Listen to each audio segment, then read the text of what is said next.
Hey guys, welcome back, it's Ripe again. In today's video, a neighbor sold my inherited farmland to a new homeowner association. He stole my property and I made him pay for it. Here is what happened, let's dive right into the video. So I grew up on a farm and my family spent every extra penny they had to make sure that my siblings and I all get a good education and went to college. Both of my brothers went on to get married and move out of Asia to America for work. I was the oldest, but I was considered a bookworm who studied and didn't do much of anything else. Meaning, by the time I got out of graduate school, I had no life and not too much of a real direction. My mother passed away and my father followed only a year later. And well, being the oldest and only son around, the farm property went to me. At this point, it was not being run as a farm anymore once my dad got too old. Still, it was good property and I was not sure what I wanted to do with it. I was a 3-hour drive away and worked at a university teaching. The semester had another 2 months, so after the funeral, I just kind of sat on things until the term was over. Maybe part of me was grieving and knew taking over the property would mean needing to deal with death. After the semester, I went there to find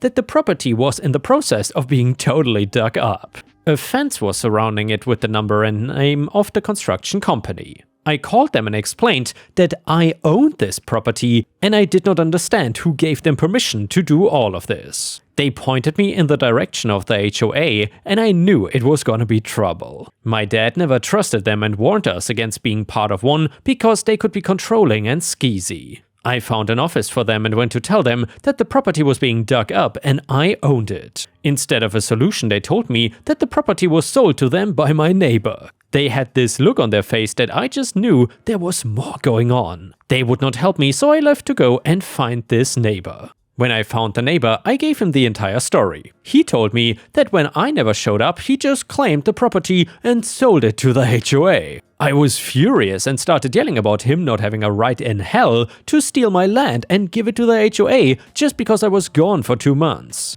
I had the inheritance paperwork and everything he had was total garbage. But well, he just shrugged it off and said the HOA owned it and to talk to them. The same weird look on his face too. They wanted me to just run back and forth like an idiot while they did whatever they wanted. Maybe they figured I was dumb or just didn't care. My childhood farm was being dug up and erased, so I of course cared. I got a lawyer and made sure the paperwork was filed that stopped all this construction. I had proof that I owned the property, it was gonna be on the HOA and my neighbor to contest it. If they were smart, they would just pay me some money and try to make the whole thing go away. Instead though, they were trying to fight for the land in a losing battle. Due to legal crap, I had to sue the HOA and neighbor separately. The construction company was getting a pass because they were shown what looked like legit paperwork from the HOA. They even tried presenting it in court, but all it showed was that the neighbor sold them the property. The strangest part was that he sold it for nearly nothing to them. He almost gifted it but made a sale to have the record. The HOA, to my annoyance, was told that they were not gonna get in trouble, at least not yet. They were playing it off like they assumed the sale was legit and cannot be punished for that. No more than somebody buying, say, a shirt from their friend not knowing it was stolen. They had plausible deniability for now. Jumping to my neighbor, however, gave some better results. His excuse was that the property was overgrown and desolate. Obviously, this was not true in the slightest and he had no property assessment to attend to that claim. I explained to the courts that I was teaching at college and the property was only left for 2 months.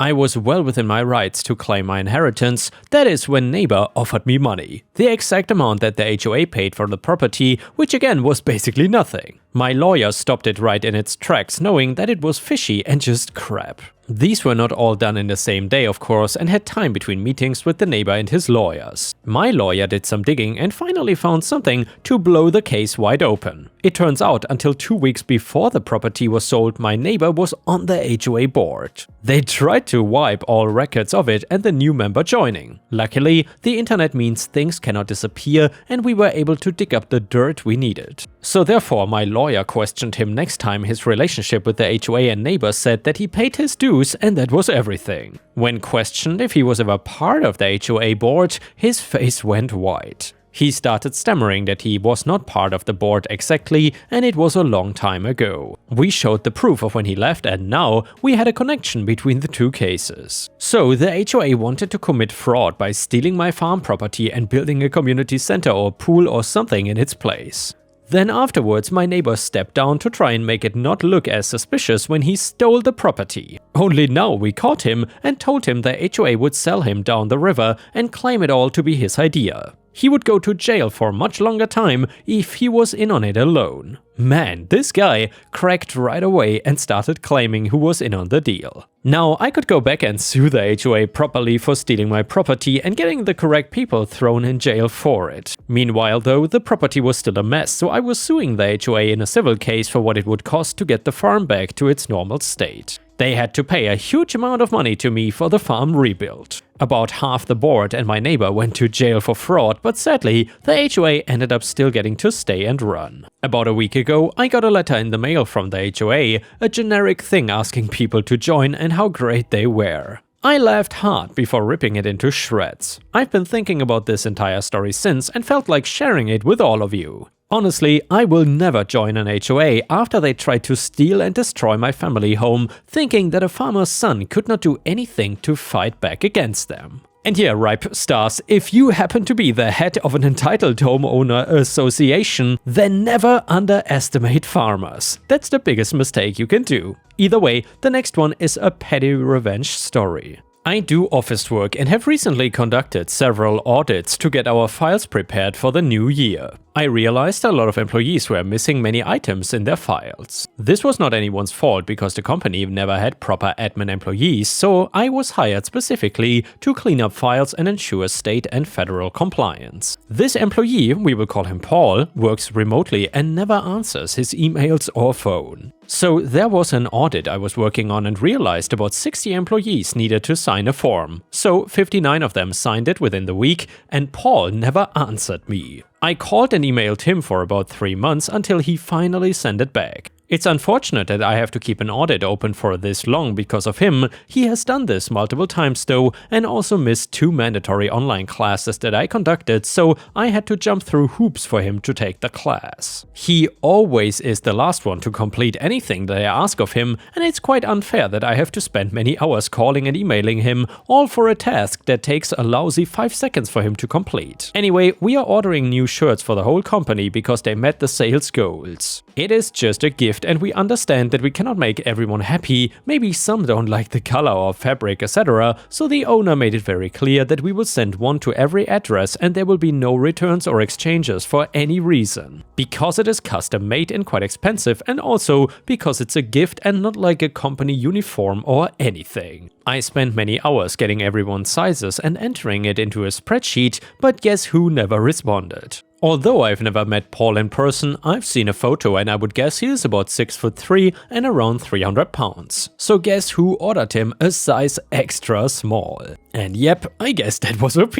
Anyway, the next one is an Am I the A-hole story and it has an update, so please watch until the end to see the conclusion. So this story is titled Am I the A-hole for kicking my brother and his family out after his son stole my engagement ring? So the reason I, 26 male, know is because I literally caught him in my room going through my things. And it is on freaking camera. My nephew is 9 and has a habit of stealing things. Basically, they've gotten in trouble a few times at stores already because he would leave with something in his pockets. But of course, because he's a kid, they usually just say he forgot he had it. Even at school, my brother has told me that they've come to talk to the principal a couple occasions. Doesn't seem like they've done anything to stop it. So they had to come stay here with me because my brother lost his job and they were not gonna make it with all their bills, including rent. He's doing Uber right now while he searches for a job and they can move out. I didn't want to because of my nephew specifically, but family is family, I guess. A month ago,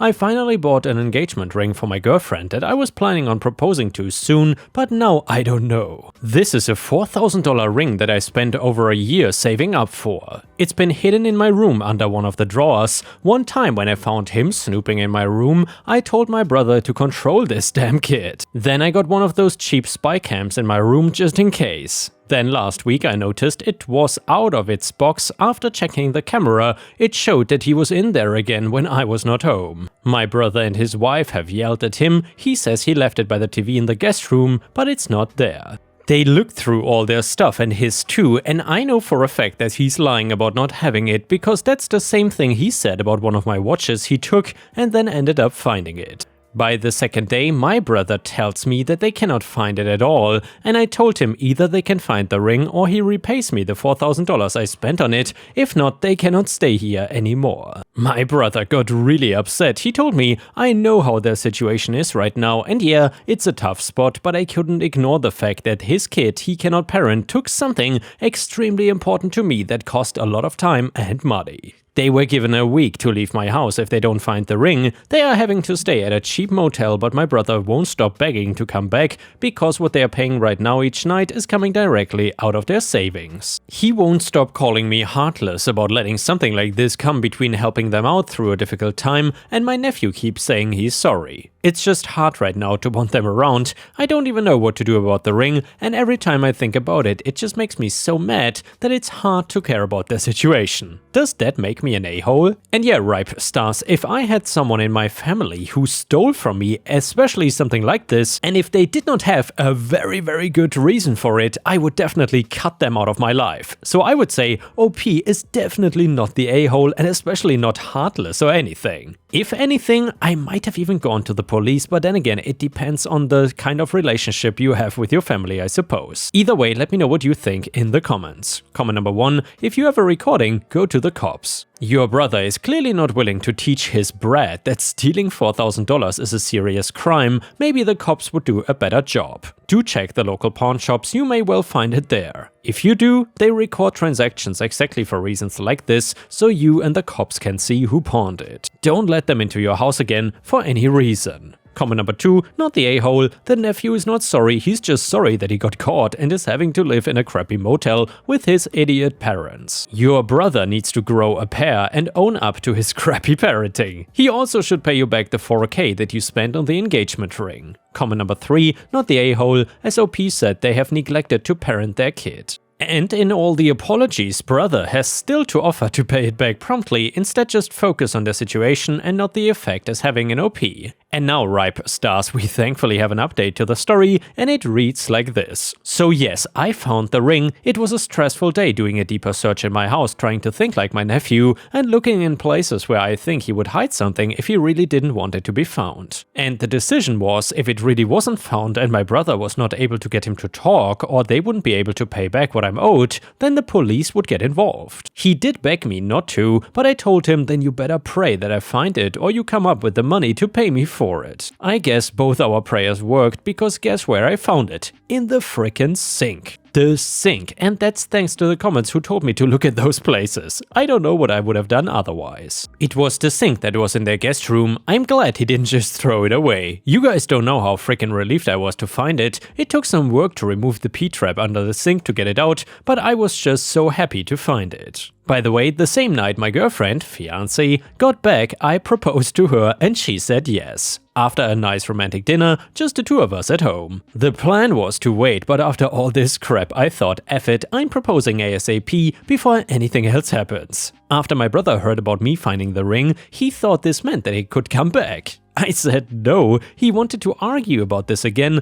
and all I told him was that he's lucky that I have not gone to the cops, since there was already video evidence of his son taking the ring, and there's no way I'm letting them back in when my nephew would not even say what he did with the ring. I talked with my nephew myself after I found the ring, but he just said he didn't want to tell anyone because then I would be mad at him for hiding it. Honestly, I just don't have the energy for them anymore. His problem is their problem, and hopefully they get him help before it's too late. The only thing important to me is my fiancé and I starting our lives and planning our wedding. Another edit, I just received this news after already submitting my post for approval and just wanted to add because I'm so happy, but my girlfriend also informed me that she is pregnant. She found out while she was on her trip and was waiting for a good time to tell me. It's not related to the post, but I don't care, I'm gonna be a dad. And here, Ripestars, props to OP and congratulations. He handled the situation like an absolute champ, but I'm curious, if you would have been in this situation, would you have gone to the cops?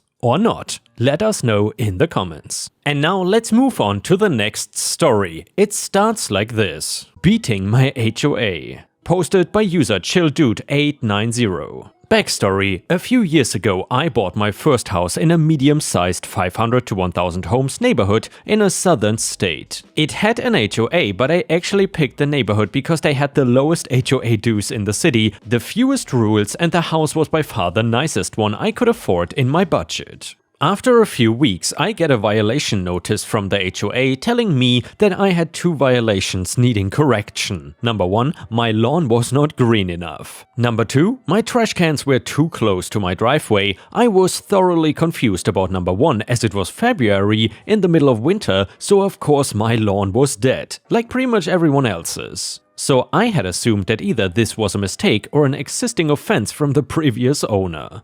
As for the trash cans, I kept them on the side of my house, and I think when the HOA came by, my trash cans stuck out past the sidewall. Maybe around 1 foot or so. So how dare I, right? I shrugged them off and continued on. Come March, I got another notice, this time fining me for both violations. Each one cost me $100 and they wanted the money in 2 weeks. I was pissed to say the least. This has made no sense and I was not about to let them just try and get money for BS violations. So then I called the management company that worked with the board to get them appealed. The lady told me that I needed to appeal directly to the board and that I could do so in the next annual meeting in a few days. So I of course showed up to the meeting. Prior to it starting, I met with a few homeowners and learned that they were all there for similar BS violations and were pissed off too. I then talked with one of the members of the board about the fine appeals process. He was an older guy in his 70s with short grey hair and a very worn and angry face. He asked what I was getting fined for, and when I told him, he just looked at me and said, "And you should get fined for that. Young people like you not taking care of their homes is the whole reason I got on this board. Learn to be a better property owner." This dude was the VP of a volunteer board telling me that I did not know how to take care of my house. What a sad life. The meeting then started and the moderator mentioned that since this was an annual meeting, we would be voting on 3 out of 5 board members. They had some applicants to the board and we could also nominate someone today. That is when I had the idea of how I could get my revenge. When the election part of the meeting came, I nominated myself, gave some BS speech about HOAs are not here to make money and that I wanted to serve my community. I won in a landslide and you could see the board members getting annoyed because they had scowled during my speech. After the meeting, I appealed my violations in a very elegant way and they agreed to waive my trash can violation. As for the grass one, apparently since I had weeds growing in my yard, like a tiny patch in the corner, they were still fining me because the weeds were turning yellow after I sprayed them. I was dumbfounded how they could get away with this, but they used a technicality in the bylaws that I had signed, so I ended up losing $100. Now onto the revenge. I'll be honest, I had not expected this to work. After joining the board of 5, including myself, I was appointed secretary and had to help maintaining meeting notes and review records. They specifically told me that I was not allowed to propose new policies, but I could vote on new ones proposed by the VP or president, which I later learned was actually a violation of their own rules.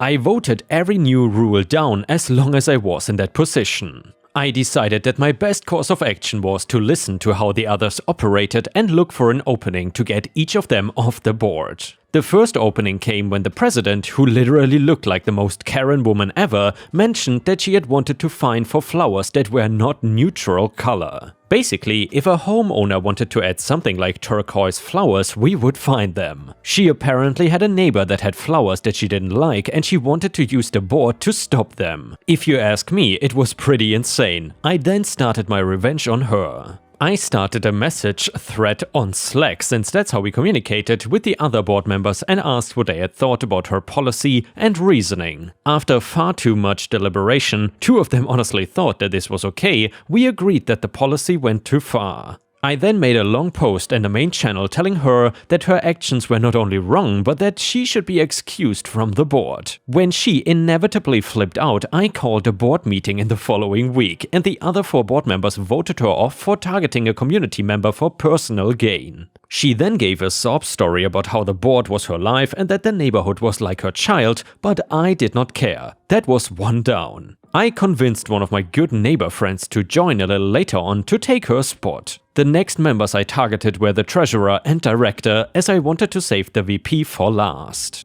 They were actually pretty easy to get off the board because they were very easily swayed by public opinion. So I made a fake account on Nextdoor and waited until spring, when most of the violations go out. Anyway, when the letters went out, I looked for angry posts on Nextdoor. I then would comment on each one, giving them the first names of the 2 board members as the culprits and told them to come to the next HOA meeting to appeal. It worked far better than I had expected. During the next meeting, over 50 people showed up and called out those by name. It simply was glorious. During the open session, community members grilled those 2 for their poor policies, even though they did not make most of them. The VP, now president after the other one resigned, tried to defend them, but ultimately failed. The 2 members were so distraught after the meeting, and I told them that maybe they should resign, and then they both did. That was 2 more down, both of which were replaced by a couple who came to the same meeting and wanted to get rid of these rules. And finally, the board had been flipped to 4 out of 5 people wanting to get rid of all of these dumb rules. The president, however, was still same old angry, hateful man. He tried to add more rules to increase violation revenue, and we voted him down every single time. He started to get annoyed but stayed steadfast to the board. I tried a lot of tactics to get him to leave and not much swayed him. A few months went by and we started with a new management company. They had a much better style of property management and a website for looking through our community records as well as automated reports. When we got our first fines report, I hit pay dirt. The president's house appeared and he owed around $10,000. Apparently he had open violations that he had never paid and the other management company hid it from the board for him. Since he had been on the board for close to 7 years, so I looked into remedies. Since his fines were over $3,000, our bylaws stated that a majority vote of the board could start an HOA foreclosure on the home. Which, by the way, I still think is insane that HOAs can do that. So I got all the documents together and double-checked with the new management company that the fines were correct and they confirmed it. I then called an emergency board session, presented the information, and 4 out of 5 of us voted to start the foreclosure process. The president got angry, cursed, and left the meeting early. We were informed a few days later that the president had resigned, paid his fine, and put his house up for sale. While I am sad that we couldn't force a foreclosure, at least he was off the board. I am currently the HOA president to this day, and I have reduced the fining policy to be a maximum of $400, and homeowners can appeal anytime that they wish digitally. In addition, I have banned any grass fines until May, and trash can violations have been super relaxed. Moral of the story: never fine me $200, call me a stupid young kid, and expect to not lose your house. And yeah, Ripe Stars, I'm not sure what to think of this story because OP did get indeed insane HOA revenge, and the way he came after the HOA and essentially took it over is almost like a superhero story. But then again, in the end, maybe OP will become an entitled HOA president himself. I think there might be a real chance of that happening, but I really hope it won't. If I would be the president of an HOA, I would not fine anyone for any stupid grass or trash can violations. That just seems unnecessary and invades the privacy of others. And with this, we have reached the end of the video. However, if you cannot get enough of my content, please check out my endless playlist, where you can find thousands of hours of content. In addition, please don't forget to subscribe to my channel to not miss any of my daily uploads. Thank you so much in advance, and I hope to see you again tomorrow.